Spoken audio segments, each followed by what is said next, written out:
Oke, selamat sore sahabat-sahabat. Kembali lagi di channel Gubuk Wawasan, channel yang membahas tentang ide gagasan, pengetahuan, serta literasi ya. Nah, seperti biasa, kali ini saya akan mengulas atau mereview. Mungkin sahabat-sahabat juga sudah tahu ya, ini buku yang memang familiar dan memang banyak diminati, yaitu buku Sunju. Sunju Seni Perang ya. Karya Sunju, buku ini karya Sunju. Karya Sunju ini sebuah karya klasik militer Tiongkok kuno yang terkenal di seluruh dunia. Jadi teknik tipu menipu, manipulasi, teknik perang dan sebagainya di sini ada, dan tidak hanya bicara masalah perang ya. Konteks hari ini di dunia modern ini, buku ini juga di dunia bisnis, ekonomi itu dipakai untuk bagaimana teknik manipulasi pasar dan sebagainya. Ini masih relevan untuk dibaca. Dan tadi saya sebelum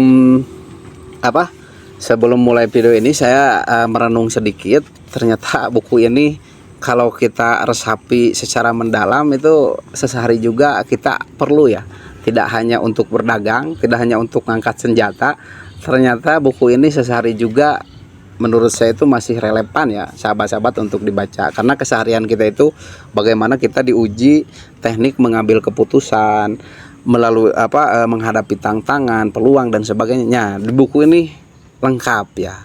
Nah, selain itu buku ini juga diterjemahkan. Ini buku diterjemahkan oleh dari bahasa Cina itu oleh Thomas Cleary ya. Thomas Cleary yang mana beliau menerjemahkan buku ini dari bahasa Cina. Nah, Sunju itu merupakan seorang jenderal ya. Seorang jenderal dari Tiongkok, ahli strategi militer. Jadi bicara masalah teknik perang ini ada di Sunju ya.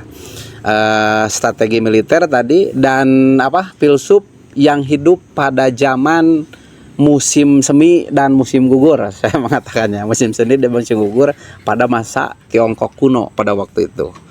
Nah, Sunju ini diketahui sebagai penulis The Art of War, sebuah strategi militer yang secara luas berpengaruh itu terhadap filosofi Barat dan Timur. Jadi buku ini juga mempengaruhi pemikiran filosofi Barat dan Timur itu tentang teknik perang pada waktu itu. Dan hari ini rasa-rasa kalau kita analisis seluruh dunia, seluruh negara, rasa-rasanya naif ya kalau tidak pakai strategi ini, kalau kita analisis lebih dalam. Nah, selanjutnya Sunju ini saya mengulas sedikit tentang Sunju. Sunju ini lahir dengan namanya itu bukan Sunju ya, tapi nama aslinya itu Sun Wu dan dikenal dengan nama Cheng Qing. Itu di Tiongkok itu dulu Cheng Qing. Nah, sebutan Sunju sendiri dalam buku ini ataupun sebutan Sunju terhadap beliau itu merupakan sebuah gelar kehormatan. Sunju itu Ju ini gelar kehormatan yang berarti artinya itu Ju ini master ya, master Sun. Master itu jadi guru Sun, master Sun. Itu dulu Sun Wu itu sebuah kerajaan ya, kerajaan Wu di Tiongkok pada waktu itu. Nah, yang selanjutnya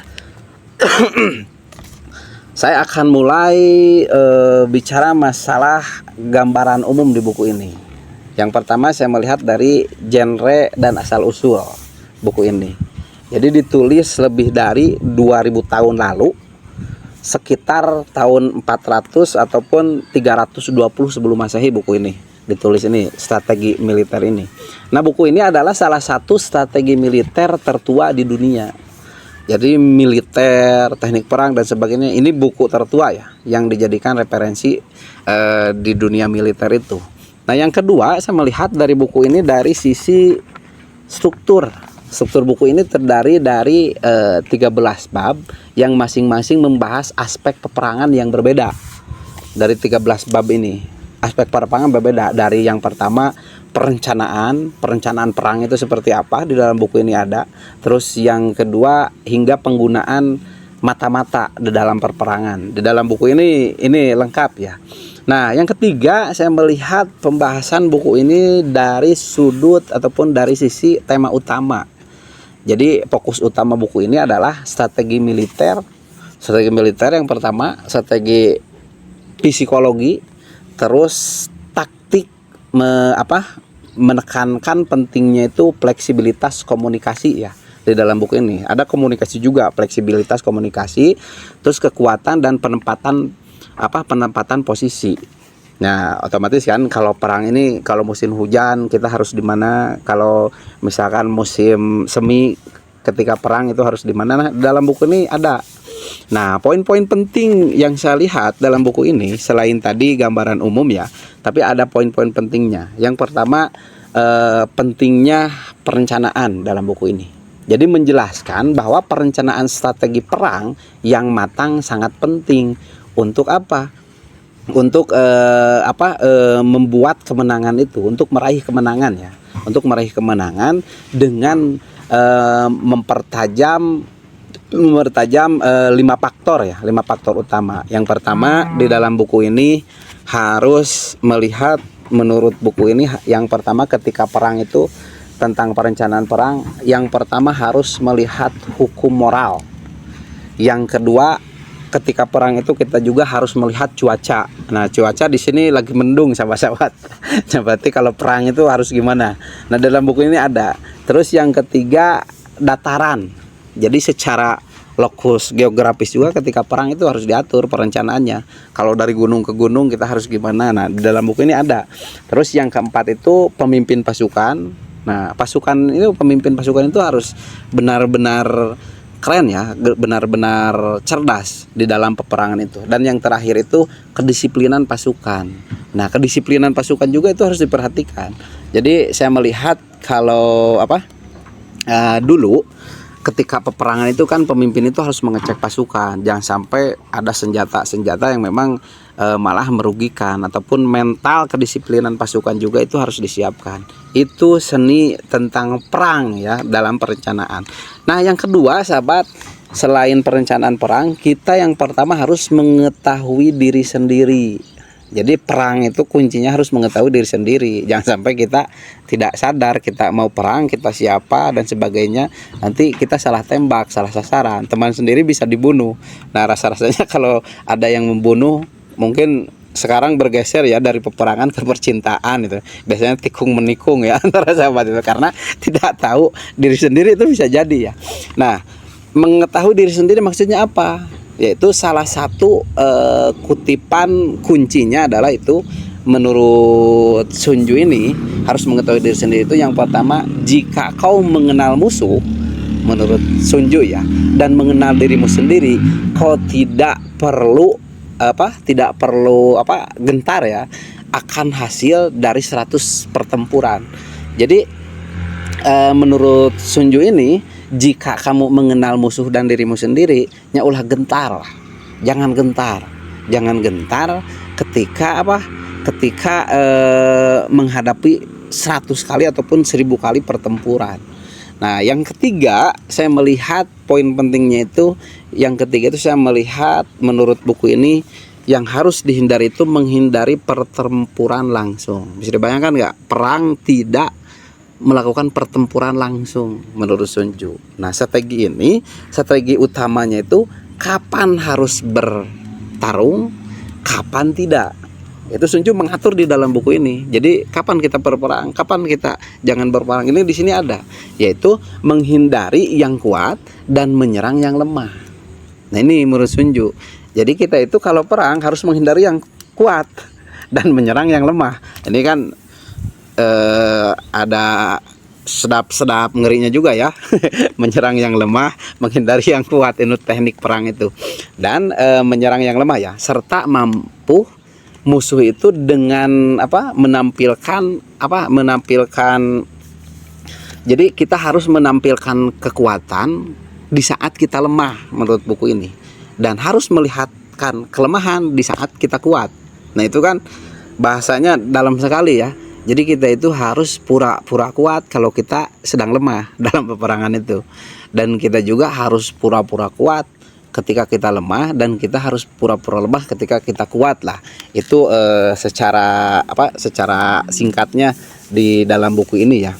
Nah, kalau bertanya ketika sudah membaca buku ini, dampak dan penerapannya seperti apa sih di dalam buku ini? Nah, dampaknya itu jadi meskipun berakar pada ranah militer, buku ini ya, dampak membaca buku ini meskipun berakar pada ranah militer, prinsip-prinsip dalam buku Seni Perang ini itu bersifat abadi dan dapat diterapkan pada berbagai disiplin ilmu lain. Jadi bisa diterapkan, tidak hanya perang saja. Disiplin ilmu lain seperti apa? Seperti ekonomi, bisnis, politik, strategi kehidupan modern itu ini masuk buku ini. Tidak hanya gak usah baca buku Sun Tzu misalkan. Karena seni berperang kita tidak akan berperang. Oh, ternyata bisa diterapkan di disiplin ilmu yang lain seperti ekonomi, teknik peperangan pasar seperti apa. Sudah otomatis ya kalau politik dan yang lainnya masih banyak hal yang lebih penting. Nah, buku ini menginspirasi setiap kalangan dari pemimpin militer, politikus, pengusaha hingga masyarakat umum. Jadi menjadikan panduan berharga ya untuk berpikir strategis dan pengambilan keputusan. Makanya menurut Sun Tzu dalam buku ini, jika Anda jauh dari musuh, buatlah dia percaya bahwa Anda sudah dekat. Jadi bagaimana kita secara psikologis kan menyerang secara psikologis. Ketika kita jauh dengan musuh, bagaimana caranya musuh itu percaya kita itu udah dekat gitu.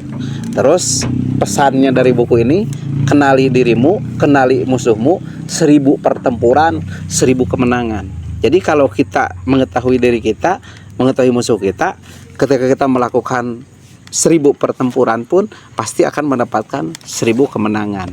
Itu ya pentingnya membaca buku ini. Jadi dari buku ini kita melihat tidak hanya kita harus berperang saja, tapi kita lebih, yang pertama harus dikenali itu diri kita sendiri. Mungkin itu yang bisa saya sampaikan. Jangan sampai kita salah antara musuh dan teman, antara teman dan musuh juga. Jangan sampai kita itu tidak tahu medan gerak kita. Misalkan perang di Indonesia, karena tidak tahu medan kita malah datang ke Inggris, atau sebaliknya. Teman kita misalkan karena kita tidak tahu teman kita dianggap musuh, ditembaklah, dan sebaliknya. Menurut Sun Tzu yang terakhir ini, menurut Sun Tzu di dalam buku ini, teman harus dekat, musuh harus lebih dekat. Mungkin itu yang bisa saya ulas di buku ini. Terima kasih. Salam literasi.